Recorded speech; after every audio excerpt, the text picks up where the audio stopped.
You're listening to the Product Coalition podcast with Jay Stansel. This is where product mastery happens. This is where careers are made. Welcome to the Product Coalition podcast. Let's go.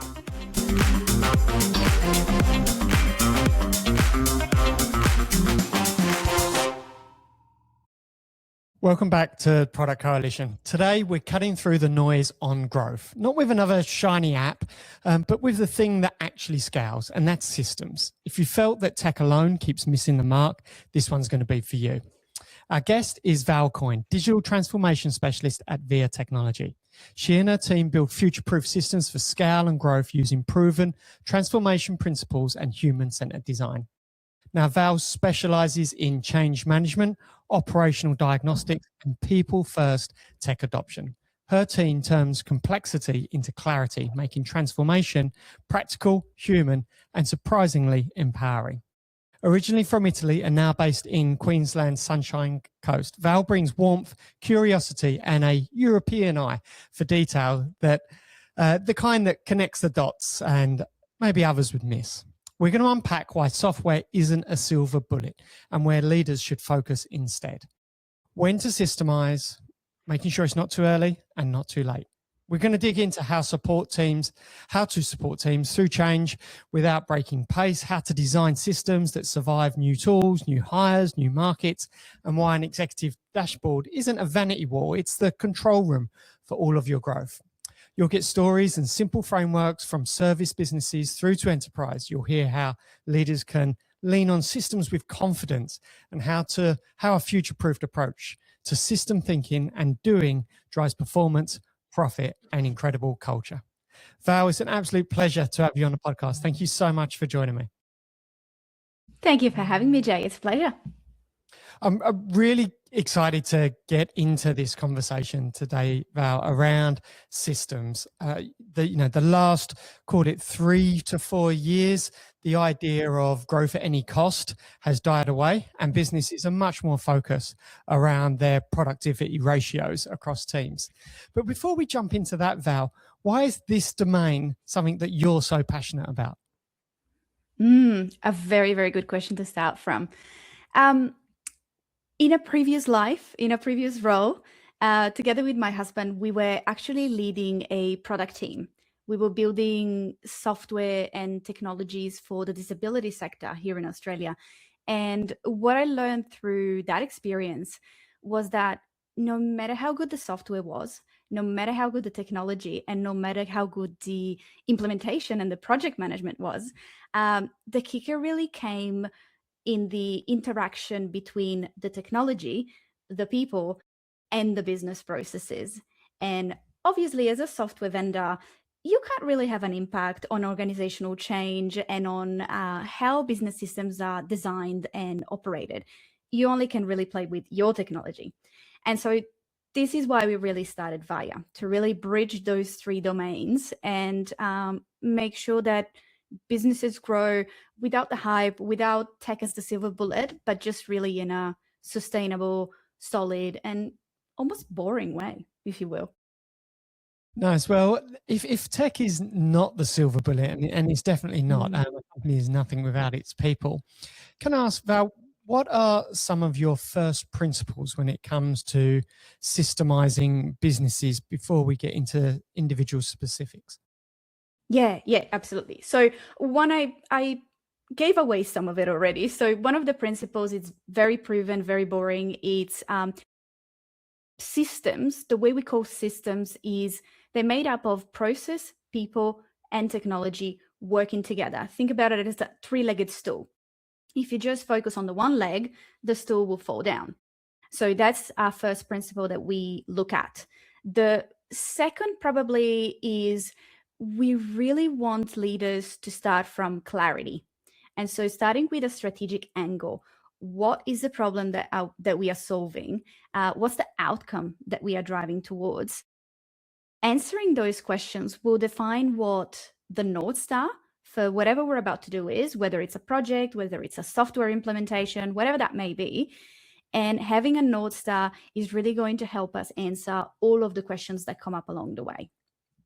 Probably those two, I would say, are the two main principles that we encourage leaders to apply when we're talking about systemizing business.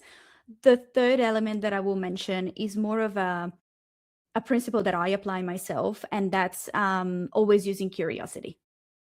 I always assume there's a good reason for what is happening, whether it is tech resistance, whether it is delays in a project. I always assume there's a good reason for it, and I'm curious about it because there might be a nugget of truth there that we need to explore. Nice. I like that. I like that. When we've got our North Star and we've got our curiosity, my next question is, what is the indicators that leaders should be looking for that demonstrate a process maybe needs review, auditing, development for improvement? What do those things typically look like? And you obviously work with a wide range of different business types. Yes. So what we're looking for is the canary in the mines, right? We want those early indicators that something's not quite right. And most of the common ones that we see are, some are people related and some are tech related. I would say probably one of the first things would be if there is a high turnover in key roles. So your operations manager, your general manager, sometimes your finance manager, and your admin person, the person that holds together the office, the team, the operations of your business. If there's high turnover in that role, that tells me something's broken in the system. And linked to that, you might have some friction when onboarding or offboarding team members. And the kicker there is typically there is this one person that holds all the knowledge in the business. And when they leave, they take that knowledge with them. It's not documented anywhere. Nobody knows because Mary used to do it. And so when you bring on the new role, you're suddenly going to find yourself with a lot of friction and a lot of, how is it that we actually do this? So those are probably the people-related red flags that we want to pay attention to. When it comes to tech, it's very common to see tool sprawl. So a lot of different platforms, you start good solid system and then start software here, a software there, a little app. Ooh, there's a little tool to do this particular piece of the puzzle. And then you add on top of it shadow IT, which is basically your team members going, yes, I know we have a software for editing videos, but actually there is this free one online that works better. It's a little bit faster. Let me use it. And it's just a mess at that point. So that's almost the end result. The early signal is teams not engaging with the technology that you provide them. And that's why they go and find their shadow systems. So as I said earlier, I always like to pay attention to tech resistance. Sometimes it's behavioral, but sometimes it reveals to us that there is something we need to pay attention to deep beneath the surface. Nice. I like that term, shadow systems, that you use, and it's probably the type of thing that no one likes to talk about, but it exists in every business. And I think probably now, because of AI tool development, more so in the last 2 to 3 years, possibly than ever before. Coming back to systems and processes that you mentioned, there's obviously a key point in a business's growth when systemizing can unlock new value internally, and therefore create more time for high value work. At what stage in a process should you be investing in systemizing? Because it's obviously hard to calculate an ROI of when should we stop what we're doing, systemize, and then come back to it because we'll reap the benefit, versus let's just keep going until it breaks. Yeah, it's the $1 million question, right?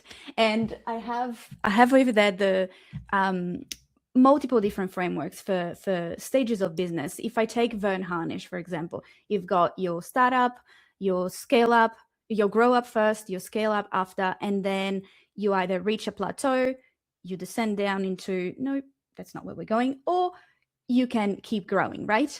And typically it is in those transition stages that we see businesses and business leaders start to look at systemization. So the trickiest one in a way is between startup and grow up, because there's going to be a temptation of wanting to lock processes and lock the way we do things in. And to a degree, it's a little bit too early to do so, because we still want to be able to be flexible and respond to the demands of the market and be able to pivot if we need to. Whereas when we go to the next stage, when we've grown the business and we've started stretching our resources and we're very, very clear on who our target audience is, who do we serve, what do we deliver for them, and what are our values and what are our driving principles as a business. Now, that's the moment in which we can really, truly systemize, lock in the way we do the things that we do, so that we can properly scale and enter that next phase. So the golden moment is between grow up and scale up as business phases. We want to reduce that reliance on A players. So typically up until this stage as a business, we would have grown with the support of brilliant A players who have helped us figure out who the business is and what the business does. But we want to be very careful not to over rely on them, as I mentioned earlier, because just in case, they want to move to another role or move to another country. And so we want to be able to create those repeatable processes, very solid systems designed so that if my A player stays within my organization, they're going to be able to actually elevate their role and take a more strategic approach and have a look at how can I keep growing the business.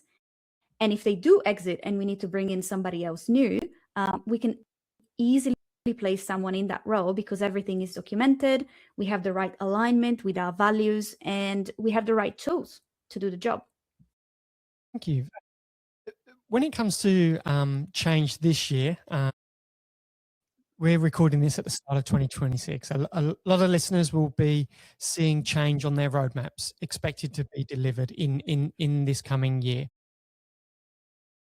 The intentionality of change is obviously critically important, but for many employees who are affected by change, sometimes change can feel like change for change's sake, and the benefits to them or the organization is often forgotten about due to the excitement of getting the change done. Execution is everything.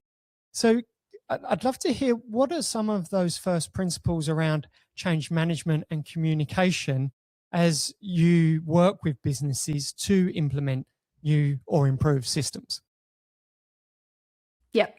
So one of the critical pieces of the puzzle in our perspective, and a lot of businesses aren't excited about change management, as you mentioned, Jay. They're excited about the new technology we're bringing in or the new level of efficiency and automation that we can have.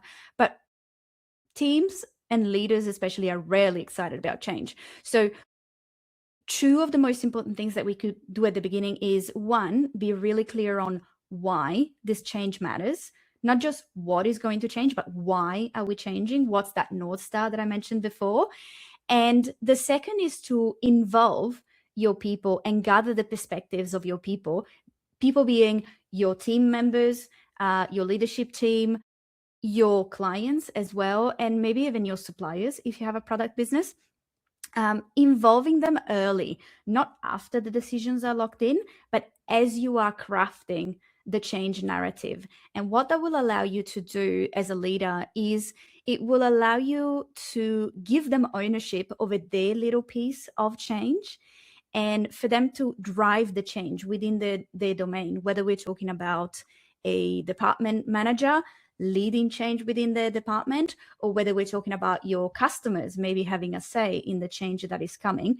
Even the simple act of asking for feedback and insights is going to do wonders for the change management element. Because if we have to do change management, it's already too late. We have to do that proactively at the beginning. And the next element that I probably would recommend leaders do when it comes to change is look at the 80-20 rule.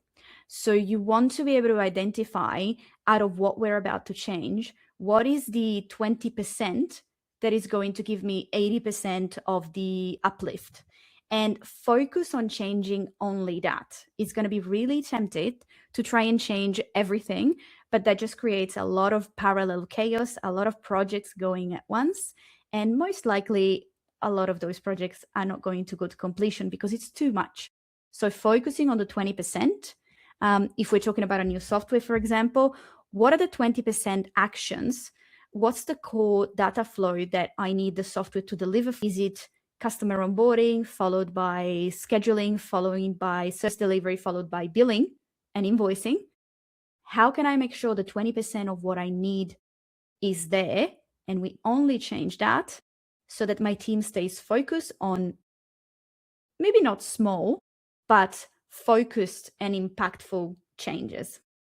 And the very last element that I want to bring to the table is we know that there's going to be, it's part of the natural human behavior to be shaken by change. And naturally, different individuals will resist change a little bit more or embrace change a little bit more, depending on their personality. But even myself, I love change. Sometimes something shifts in my work or in a software that I'm utilizing, and I have that little moment of, ooh, this is different. This button was there and now it's here. What is going on? And so accepting that that is the case and embracing that that is the case and preparing ourselves for it. One of the tools we use a lot with our clients is the Kubler-Ross change curve. And it's a little framework that helps us reframe change and almost treat it as if it was a process of grieving, because that's what it actually is. You have a human being that is grieving the way things were, very comfortable, very familiar. Maybe they took a little bit longer to get done. Maybe it was a little bit inconvenient, but it was familiar.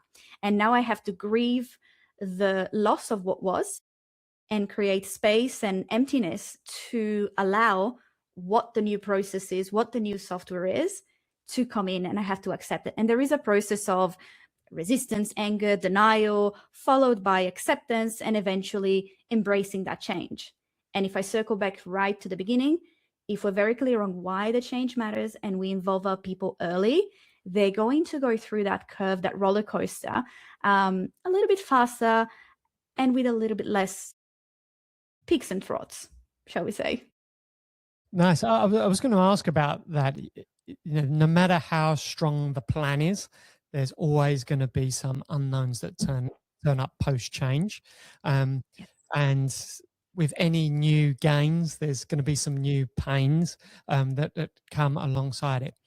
When implementing change that impacts, in my experience, for instance, it's been in call centers where a change could impact 500 people. It can create all of those emotions you was talking about, like the mourning process. As leaders, though, sometimes we have to be well, we always have to be empathetic for our team members, but we have to listen to those pains, and it can be sometimes overwhelming when you've got a significant number of people maybe who have got new pains, and for them, they're venting and airing the new struggles, and that's obviously not the end of the process. It's the start of the new world that they're working within. But for the leaders that are bearing the brunt of complaints or frustrations from team members, what do you recommend they do to process that so they can keep their resilience high, so they're not drawn down by the negativity of change that sometimes could flow through an organization for a week or a month or a quarter? Yes, a week, a month, a quarter, sometimes longer. It's a very good question, and it's a very interesting angle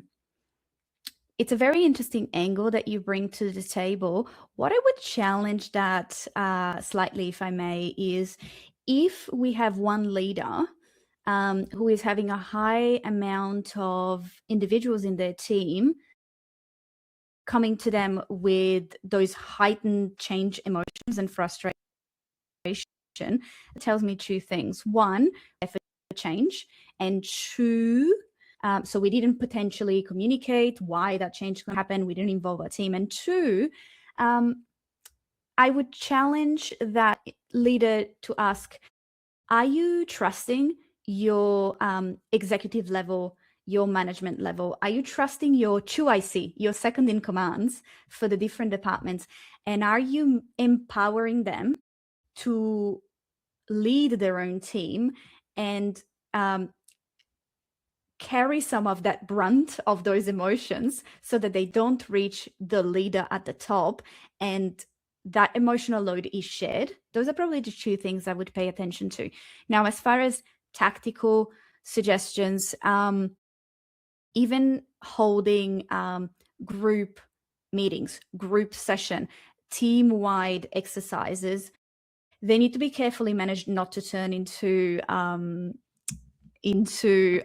heated conversation about the change that's coming. So yes, we need some skills to manage the room and the levels of energy in the room, but creating those opportunities to have those conversations, to bring the issues to the table. And in that room, I would recommend to have an individual, again, look at your management team, look at your executive leaders. Who can you trust to help you carry that? So it's not yourself as a leader doing it on your own. You want a person, they don't need to be technically skilled, but they do need to have an element of perceptiveness and being able to separate what is a genuine issue that is being raised that we want to work into the way we're designing our system, and what is a resistance, a complaint, a situation in which the ego of the person who is making the complaint is showing up and feeling under attack, under stress, and reacting to the change. Because sometimes as leaders, because we receive all of those emotions and all of those complaints, we run the risk of treating all of the complaints as if they were that second kind that we need to manage, but we don't really need to do something. It's just our team complaining about change. But actually hidden within those, there's going to be a few issues that are going to pop up as part of this change that we want to be able to separate and say, actually, sifting through the sand, those three are actually valid concerns, and we're going to have to redesign this part of the system to maybe produce more visibility. Maybe something's not visible then should be visible, or maybe there is a oversimplification of a process because we want efficiency. We try to oversimplify it, and now we need to go back to less automation, less simplification, and more nuance and more options. So that's probably my recommendation. I'm going to sneak in another one: cadence. Not having the conversation once, not listening to your people only once, and then ticking the box. We need cadence. 1 week, 3 weeks, 1 month, 2 months, 6 months, 12 months after, let's say, going live with a new system. We need to keep that feedback loop going. Nice.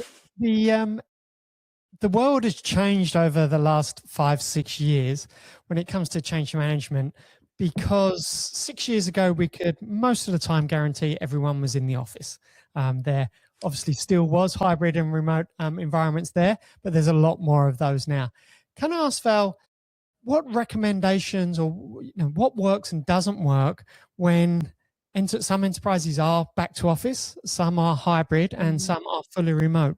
What do you do different, or what do you recommend people should do different when it comes to communication and change management based on the working environment setup?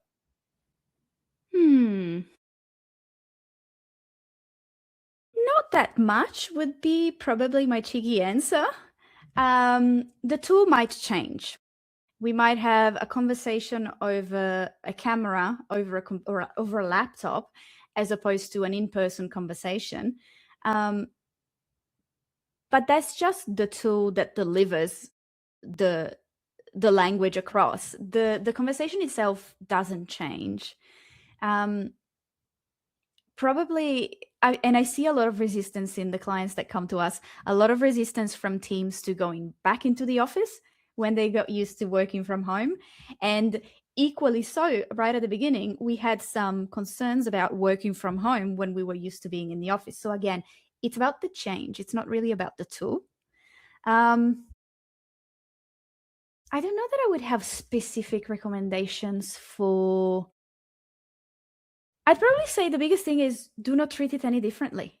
It's still a human to human conversation. Nice. You're still dealing with an emotional journey that someone is going through. And we still want to be able to set aside the tech, set aside the tool, and set aside the hierarchy of a business and be able to have a conversation. And to a degree, that is either part of a business's culture, part of a business leader's ethos and way of presenting, or not. Nice. Thank you. Thank you. Now, one of the other things when it comes to change, in my experience, more so on the enterprise side of life, is sometimes it can feel there's change implemented, it doesn't work, and then there's more change implemented, and it doesn't work, and you can get stuck in a little bit of a cycle. So to avoid that, Val, what would be your top tips for future-proofed business systems so that the change does work? What are those foundational principles that does ensure you are future-proofing right from the start of the project or initiative? Foundational, and I know I have said it a few times today already, but really being clear on the why, documenting the why, documenting our North Star, not just the steps, the things we are going to change, but specifically why are we changing?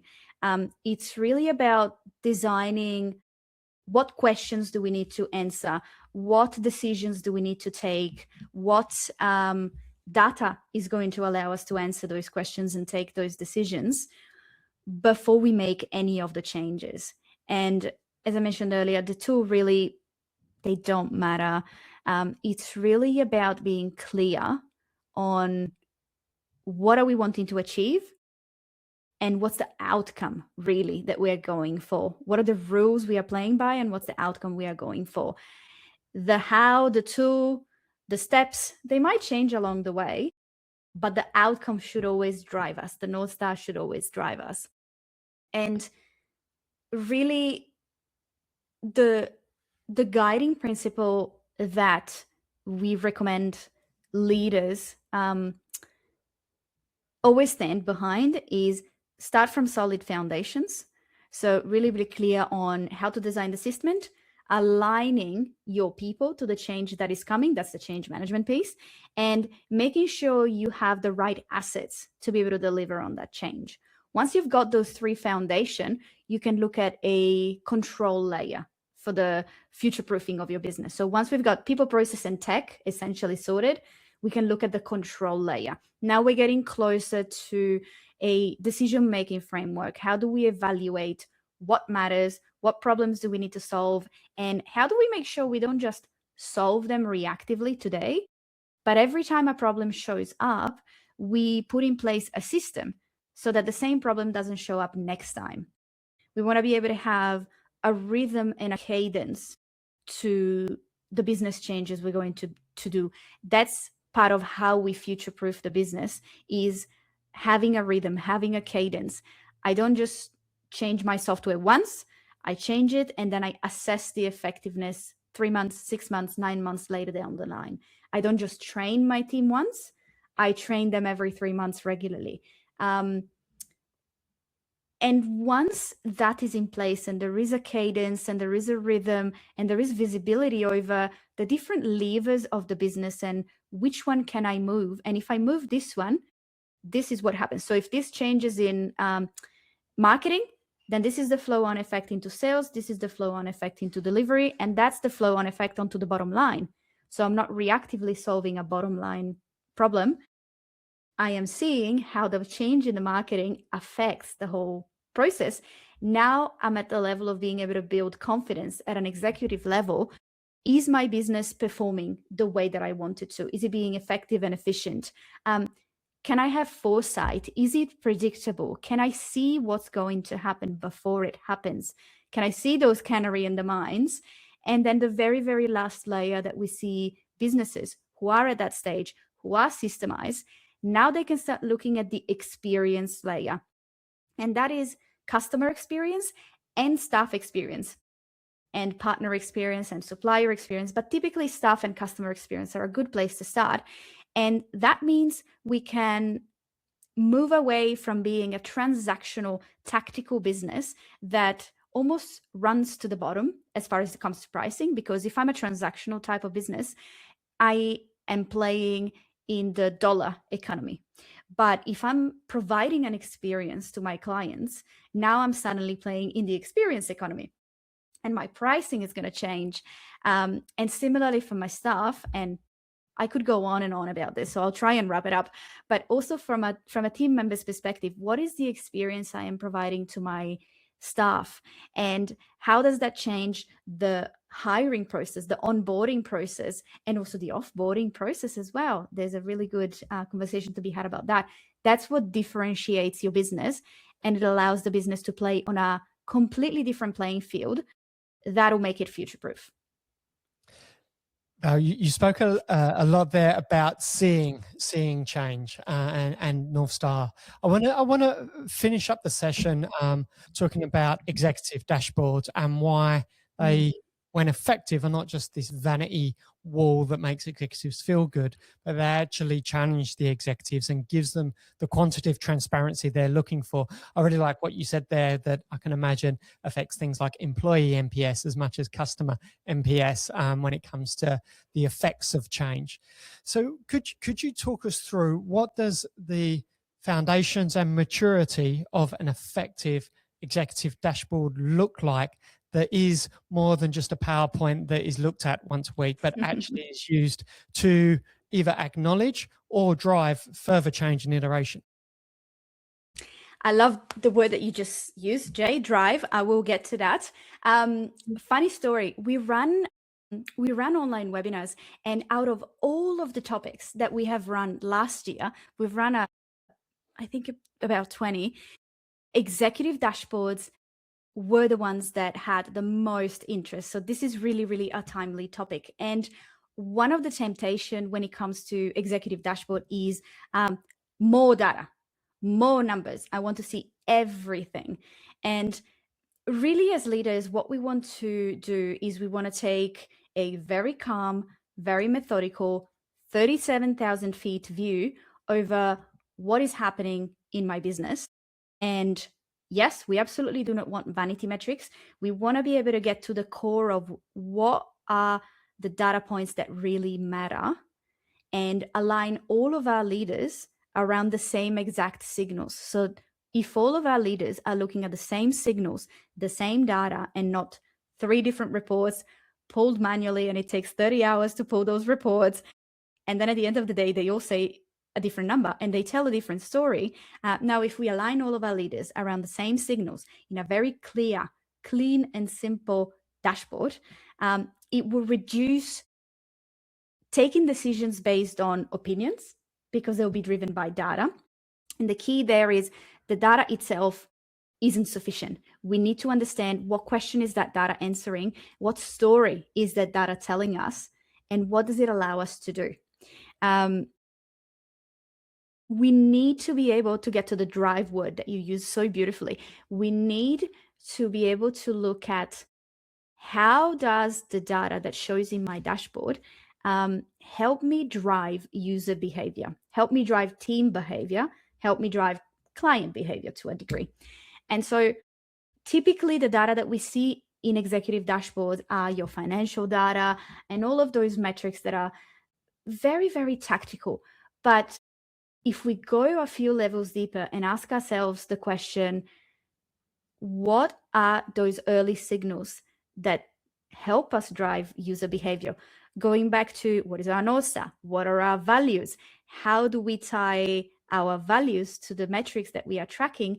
And how do we track not the outcome metric, but the user behavior metric? So how many phone calls do I make drives how many sales I do down the line, right? So what is the behavior of a salesperson who does a number of phone calls? What are those early precursor signals that we want to pay attention to?